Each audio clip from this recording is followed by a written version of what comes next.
Secrets of the Dark Priest, Bérenger Saunière. François-Bérenger Saunière was one of the most mysterious and scandalous figures in modern French history, a Catholic priest serving the small, unassuming village of Rennes-le-Château in southern France from 1885 until his death in 1917. His life forms a kaleidoscope of mysteries, sudden inexplicable wealth, cryptic symbolism and tantalizing whispers of ancient secrets that have combined to create a legacy that continues to captivate and baffle historians, conspiracy theorists, and treasure hunters alike.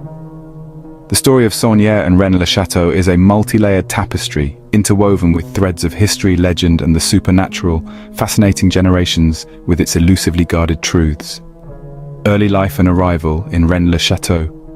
François-Bérenger Saunière was born on January 7, 1852, in the small village of Montazel, close to Rennes-le-Château in the Languedoc region of southern France. The family lived a poor life, and his childhood was uneventful, without any indication of the remarkable events that would later typify his life. In 1885, Saunière was ordained a priest and posted to the Languedoc region of southern France in a remote, impoverished hilltop village by the name of Rennes-le-Château. The church that he was appointed to, Sainte Mary Magdalene, was near ruin, a symbol of general decay and desolation of the village, the discovery and sudden wealth. This all changed in 1887 when Saunière initiated the renovation of the rundown church. With no more than the very minor collections from his parishioners, Saunière was able to start the ambitious project. It was during these renovations that he allegedly found something which had a great value. Precisely what is anybody's guess? For certain is that Saunière became an overnight sensation. He suddenly started spending enormous sums of money, far beyond what a village priest could legally come by. This new wealth was expressed in a spate of extravagant building projects. The sumptuous Villa Bethania, built by Saunière, a mansion-sized house equal in style and size to the best houses of the local nobility. The neo-Gothic tower, Tour Magdala, which afforded a commanding view of the surrounding countryside. The church itself was remade into a work of art of esoteric symbolism, full of strange and unsettling imagery that often seemed to mask hidden messages. This sudden stroke of good fortune and strange imagery created a number of rumors and speculations about the true origin of Saunière's wealth. Theories and rumors, treasure or something more.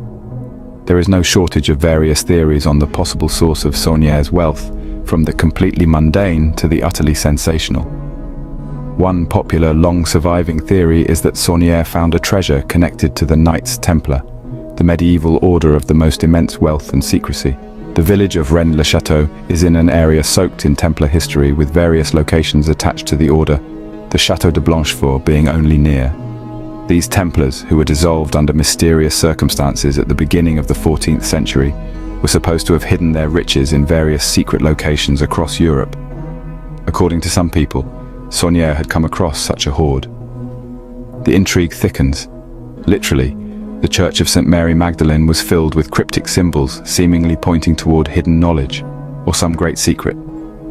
For example, the facade had an inscription that read, "Terribilis est locus iste," or "This place is terrible," which to some lent credence to the theory that the church was some sort of cryptic map or portal to something amazing. The fact that there was a statue of Asmodeus, a demon said to guard hidden treasure, only added to the intrigue. Another more sensational theory is that Saunière discovered some sort of document that proved a secret of the Catholic Church so vital that if it came out, it would shake the very foundations of that great institution.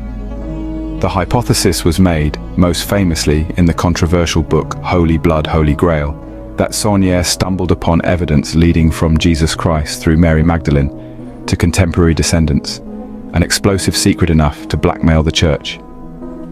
This has since been propagated further in popular culture through such works as Dan Brown's The Da Vinci Code, which made quite a killing off the Rennes-le-Château mystery. However, the explanation historians have come to offer of Saunière's wealth is rather more prosaic. Mass trafficking. The explanation goes that priests would take money to say masses for the dead. But while this was a common practice within the Catholic Church during these times, many also believe that not even this can explain his sudden wealth. The amount he would have received in income from mass trafficking alone could not come near the vast sums he was spending, and therefore true source of his wealth remains one of ongoing debate. Mysterious symbols and the Church of St. Mary Magdalene. The Church of St. Mary Magdalene, renovated by Saunière, is a key piece of the puzzle. Filled with strange and unnerving symbols, it has variously been described as a coded message in stone and art. Perhaps the most salient feature is the statue of Asmodeus, the demon reputed to guard hidden treasures, standing at the entrance. Unusually detailed stations of the cross depict scenes of Jesus' journey to crucifixion, each with subtle differences from the traditional representations that some believe are coded messages. This has been interpreted by some researchers as the decoration of the church being connected to ancient Templar and Cathar symbols, signaling thereby that Saunière was acknowledging a connection to these groups or to their hidden treasures. Others have speculated that the church was designed using esoteric knowledge and may even function like a map leading to the treasure or secret which Saunière uncovered during renovations. The Knights Templar and other secret orders. That Saunière might have found a Templar treasure is not such a far-fetched idea.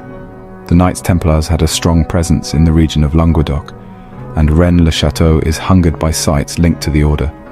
The Chateau de Blanchefort, but a short distance from the village, was named for a Templar Grand Master, Bertrand de Blanchefort, and is believed by some to have been a repository for Templar wealth. Given that the Templars were a secretive lot, and had an immense network of fortifications and vaults around, this is not impossible to imagine. In addition to the Templars, the area was also home to the Cathars, a Christian sect brutally suppressed during the Albigensian Crusade in the 13th century. The Cathars were said to have a treasure of the faith, which they might have hidden in order to save it from persecutors. According to some theorists, Saunière might have discovered remains of this Cathar treasure, or his church restorations might have been inspired by Cathar symbolism. One Pierre Plantard made matters even murkier in the 1960s, claiming to be of the Merovingian descent, a bloodline with theories linking it to Jesus Christ. The lies of Plantard, which included forged documents, further complicated the Saunière legend, mixing fact and fiction in ways that are difficult to untangle. These tales have contributed to the mythos of Rennes-le-Château as a place where ancient secrets lie buried, waiting to be found. The elusive burial and legacy. Saunière's death in 1917 did nothing to quell the rumors and speculation which had sprung up around his figure. He was buried under extremely mysterious circumstances, with reports that the ceremony was secretive and almost ritualistic. His housekeeper, Marie de Narnaud, who was believed to hold the key to his secrets, never said a word. She suffered a stroke in 1953 that left her speechless until she died, taking Saunière's secret with her into the grave.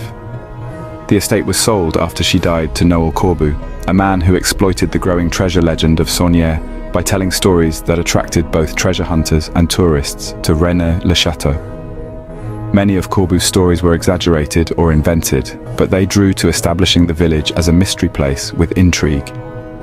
The story of Abbé Bérenger Saunière is doubtless a complex and intriguing tale, which often separates the fine line between history and legend.